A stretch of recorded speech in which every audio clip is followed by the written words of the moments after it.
we have some pillars that I've learned by leading guys. I'm sure it's the same for women, but this thing's revolving around the men. And one of the pillars of it that makes such a difference is, and I explain this always in the front end. I'm telling you, I watch people change when I just explain this. And that one of our rules within this community is we never make fun of each other for things we can't control. And it sounds so simple, but most people have never been in an environment like that. Hello, everyone. We are Greg and Jacquie Francis, and welcome to High Performance Parenting, where our passionate goal is to encourage you to raise champion children in a crazy world. Every week, we will bring you multiple episodes from our extensive experience of raising our six happy, healthy, successful, godly kids who are confidently equipped to win big in life. We deeply believe that any parent who is provided with the right knowledge and continual support can raise amazing kids. And when they do, all of our futures get better. If raising up future generations of absolute champions matters to you as much as it does to us, here's how you can contribute. Like and share this podcast with everyone you know. And together, let's embrace this journey of raising champion kids in a crazy world. All right, guys, we're back and continuing the discussion on some of the things that we learned from our parents that we have just brought into our family, and it has just really helped us be a force to be reckoned with. We were just talking about our Florida home, and that made me think the beautiful beaches down there in Southwest Florida. What did the beach say when the tide came in? I don't know. Long time no see. I feel like you interrupted me at the end of my thoughts because you were so excited about that joke. And I have nothing. That's funny. Come on. I like to eat food, right? And there's only two things that I do not eat for breakfast. Do you know what they are? No. Lunch and dinner. Oh, okay. gosh. All right, they're going downhill a little bit. Let's move on. All right, let's move on. So it's your turn, I think. What's one more thing that you learned from your parentals that we've created or we've adapted as a normal in our family? On our family. One of the things that I always remember, specifically my dad talking about, is be careful what you say. Because sometimes you'll say things and you can't take them back. And I just think that's such a powerful, powerful comment right there, because especially young and not, emotionally stable and just, thinking that, what you think you can say because I'm invincible, you can say things that will stick with somebody and hurt their heart. Yeah, or that somebody will, as quickly as you get over it, you think they'll get over it, but it didn't. Correct. It stuck. And he would just say, we all put our foot in our mouths sometimes, but sometimes you can't pull it out. And just to remember, Jacquie, it's okay if you are upset. It's okay if you're not happy, but how you say that to people matters, and you're going to hurt people. And I know it was specifically during a season when, again, I wanted to, test the waters. I wanted to do what I wanted to do. I didn't want to listen to my parents. I didn't want to listen to what their advice was. And I felt like I could just voice my concerns or my thoughts all the time. If I didn't like what my mom was doing, well, then maybe I just didn't like my mom, or if I didn't want to listen to my dad, I would just feel free to let him know I'm not listening to you, or if I didn't feel like doing something, I would just vocalize it however I felt like I should be able to vocalize it. If I was mad at my brother, I felt like I could just express it in any tone, in any way I wanted to. And some points you make mistakes. It's not like, anybody expects you to be perfect. But when you say certain things, it pierces hard sometimes, and, we just want to be really careful with our words, that we're not ever purposely trying to hurt somebody, purposely sting them harder, purposely attack them, purposely say something that we want, them to just hurt bad, and I think when you don't, think about that, you feel like it's just okay. Like, well, I didn't mean it. I was mad. I was just mad. You just made me mad. And I just felt like it was okay. Or the worst one, I think, is I was just kidding. Oh, yeah. Yeah. Oh, gosh, you look kind of ugly today. I'm just kidding. Yeah. And then, that person's looking in the mirror all day. So they're like, why would you say that? Like, I don't understand. What was it that I was doing, or what did I do that made me look so, do other people think I look like that kind of stuff? But somebody's so flippant and they just say it and then walk away and thought it was funny. You see kids do this at schools and stuff all the time. You do. Or you even see siblings and everything. be flippant with each other. Do you know what I mean? Like, are you going to wear that? You're not really going out in that. I thought I was. Nothing. You know what I mean? Or, I mean, just being careful all the time with when sarcasm stings. Yeah. It hurts. And like, I mean, we always talk about how, you know, the subconscious can't take a joke, right? So it's like, if you say something to me and I value who you are, I love you, I think highly of you, gosh, our words are powerful. For sure. You know, and it is especially important when you're mad.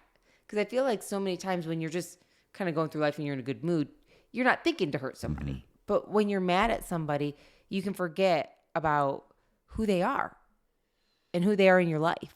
Yeah. And it was like, I was talking to Hunter the other day. And Hunter is our special baby number 6. I mean, Greg was laughing so hard the other day because we were looking at a picture of our kiddos. And there was a picture of all 6 of them. He's like, I got to tell you, Hunter has the best thing going for her. I mean, everybody loves her and teaches her and supports her and like just dotes on her, like all the things, right? That the last baby gets to enjoy, right? But if you asked Hunter, she gets annoyed by it all.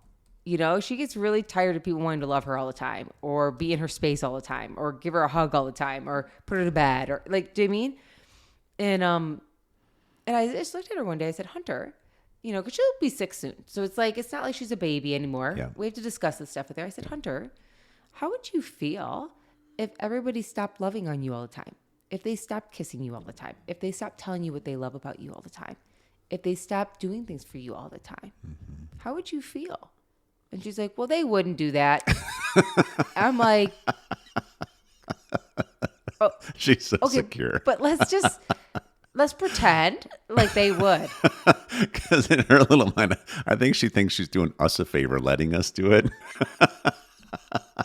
And I'm just she's so used to it. Looking at her, and she goes, it's okay, because then I know you and Dad would do it.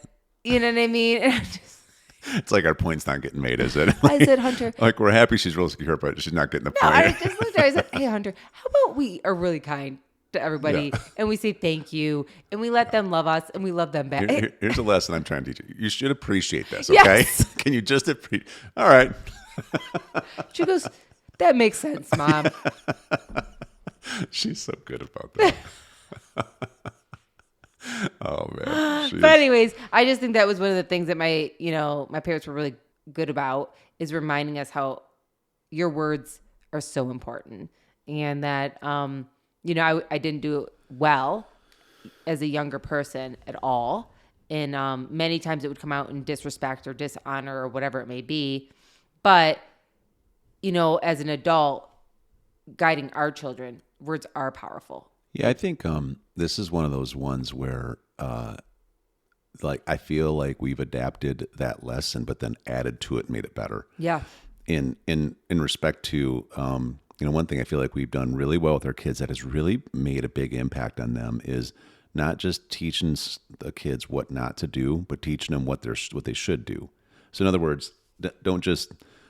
Instead of just not saying mean or sarcastic things to each other, what should you say to each other? How can you edify each other? How can you lift each other up? Or even how can you joke around with each other that isn't harmful? I'll give you an example. Like me and Drew's playing ping pong. We'll go at it really competitively, but if he loses, I would never be like, "You're such a loser." Like I would never say that, because I know that I'm not going to give him an identity around this, right? Mm-hmm. But when we're goofing around all day, we're talking about, I'm gonna beat you like a drum tonight. We jaw jack like that, but we never intentionally call somebody like a name or anything like that. No, we would never harm them like that. And so we really have fun kind of jaw jacking with each other, but it's always playful and there's nothing harmful, and we're careful about it, right? We're really who's careful. your favorite person to jaw jack with? Hunter. Yeah, Hunter. I was going to say you, but no, Hunter. Because you're a pretty darn good banterer. We've been doing it for 2 decades. Yeah, I love when Hunter gets after you about the Michigan stuff. Oh my gosh, she loves the banter about Michigan and Ohio, and she'll send a little text off her iPad now, right, to us when we let her do that, and she'll always be like, "Hi, Daddy, love you," like 1,500 emojis, and then it's like, "Go Buckeyes" or something. Yeah. Go Ohio, because she knows how to do it. Yeah. I remember one time I was out of town or something. She was texting, "Dad, love you." And I said, "Love you too. Go blue," like that. And she writes back in capital letters, "I will not go blue. Love you." So we just have fun like Or that. Drew today wakes up and he's like, "Oh, the Michigan game's on. Mom, did you know?" I'm like, "Please turn it off." He's like, "No, Mom, it's the Michigan game." I'm like, "I don't want to hear it." Like joking with him, And Hunter comes out with her Ohio State hat She on. did. She went and got it. Better not. She's wearing it all day now during like, the Michigan game. Yes. I'm like, okay. so funny. And she's just so good about it. But anyways, point being is you're right.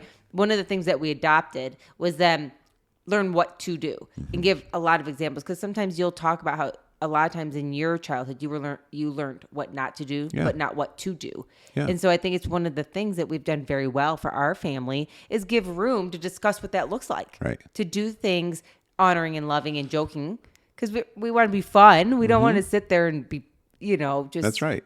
strict all the time or like. Well, and that's what kind of creates a little bit of almost dysfunctionality in relationships, just in public, right? I don't know what word I'm trying to find, but Communities, maybe? where, dang it, I can't think of the word, but we're basically, let's say that all our kids know is like, all right, so don't say this, don't say that, don't say this. And then they learn, well, I don't really know if I can say anything. So now they're trying to get along with people in their sports. And the sports people are jaw-jacking around each other, and they just sit there and never say a thing, right? Because they don't even know what to do. They don't even know what is proper. They don't know how to have fun with this, right? So we like to equip them to learn, some of these simple things. I'll tell you, as we're going to launch our Man Maker community next month in October here, we have some pillars that I've learned by leading guys. I'm sure it's the same for women, but this thing's revolving around the men. And one of the pillars of it that makes such a difference is, and I explain this always in the front end. I'm telling you, I watch people change when I just explain this. And that one of our rules within this community is we never make fun of each other for things we can't control. Mm-hmm. And it sounds so simple, but most people have never been in an environment like that. But give them an example of what that would mean. Yeah. So like, for instance, and I give them a lot of examples. For instance, like, if you're short, we don't make short jokes. You're not allowed to do that here. That's not something somebody can control. You know what I mean? If you don't know how to shoot a gun at 30 years old because you did not grow up in a household that took the time to educate you and train you, you're not going to get made fun of that by a 22-year-old who's like a master hunter, right? You're not going to get allowed to be treated like that. Instead, we're going to father you and teach you like you are a 8-year-old son of how to be safe and how to do it. And we're going to walk you through, and you don't have to feel embarrassed at all. You get to ask as many questions as you want, and you're going to feel like a champion ever. And even the short thing, like, no, we're not going to make fun. Now there's things like, because guys like to jaw jack, it's part of our like relationship is being able to have humor with each other. I mean, like me and our pastor, like it's all we do. It's like a love language. We're constantly just making little jokes, but there's a limit and there needs to be taught a limit. So we wouldn't make fun of someone because they're short. Now, if you're lazy, we will make fun of you because you can control how lazy you're acting. Right. Do you know what I mean? Yeah, you can change your behavior. And I think the other thing is so big, don't make fun of people for things they can't control. Somebody has a birthmark somewhere. Don't make fun of them for that. Hair loss. Yeah, exactly. Right. Things, you're right. These are great examples. So and I'll tell you, you'll win people over when they're used to getting picked on for certain things. And, I know it's kind of a pain point for me because there's a lot of things that I did not learn to do. And so I was embarrassed about being in different scenarios. I remember being really embarrassed when I first started playing football because I had never had anybody ever teach me how to play football. And, but, so like if somebody doesn't know how to do something, we don't make fun of them. And I think that's just such a good example for everybody to apply in all areas of their life. Obviously what a thing men to teach kids though. Need it, but so do women. You know what I mean? We don't want to get picked on for things that, or questioned or like kind of called out. We don't want to be made fun of for things that, that we really might be a little self-conscious about. For sure. I mean, in a world today where social media is expressing what masculinity looks like or beauty looks like, and then you pick on me for the things that I don't even have a choice. Like, I didn't even have a choice. You know what I mean? Like, it's hard. It's embarrassing. Yeah. And then honestly, at that point, you start like kind of slinking away from things and people, and maybe then you're too shy to do stuff. And that's just not what we ever want to teach. Yeah. Yeah. Or trying to, hide things, right? You don't like how your toes look. So you never never go barefoot during the summer or ever wear open, shoes that can show your feet. You always Right. like this kind of stuff. It's like you can't control that. No. It ain't like you did something to make your feet not look like whatever you think perfect is. Like just be you. Or who said and perfect was. celebrate you and be around people who celebrate That's you. right. Enjoy you. And so, but we're seeing this right now because here's the reality: as much as we're teaching our kids this, then how do they handle it when other kids aren't doing it? Mm-hmm. But it's building that foundation in. And so, Hunter just walked in with her Ohio State hat. Go blue, Hunter. Go red. Go Wolverines. Go Buckeyes. Did Michigan win? They did. Of course they did. I can't wait for Michigan to beat Ohio State this year. It's going to be amazing. We never. No. No. Okay. All right. Well, this is a great topic, honey. I'll just do 30 seconds on one last one here. Mm-hmm. It kind of goes in alignment with some of the ones we already talked about, but another one my dad always did really well was how to really take great care of your things. Mm. And, I look back and I think a lot of it had to do with them just almost needing to because, they didn't have a choice. They didn't have a lot of abundance. But I will tell you, because it got pounded into us, even with having a little bit more abundance, we still choose to take great care of things here and we teach it to our kids. Mm-hmm. I mean, like we were laughing earlier, my dad's literally still in the garage. Okay. I'm 50 years old. I remember mowing the lawn when I was, probably started at probably 8 years old, something like that, maybe 9. And that riding tractor is still in the garage and it still runs perfectly. But I mean, you didn't just mow the lawn. When you mowed the lawn afterwards, you took the mower off and you scraped all the extra grass off and you hosed it down and then you lubricated the mower and then you filled it back up so it's ready for the next mow with gas, right? You had a process to do and you didn't not do it because you didn't feel like it. And because of that, my dad literally has stuff that has lasted, like 4 decades and still runs like it's brand new. And I really honor it versus just, let me just use this, let me not take care of it and then have to get a new one later. And so it's been a really great life lesson. What an example for our kids. Yeah, super cool. All right. Go Wolverines. Go Buckeyes. I love you, Buns. Hey, everyone. Thanks for listening, and thanks for your love and support. We hope that today's episode added tremendous value to you and your family. It would mean so much to us if you would partner with us on our mission of helping parents around the globe raise champion children in this crazy world. To do so, simply take a moment to like and share this podcast with everyone in your network. See you next time.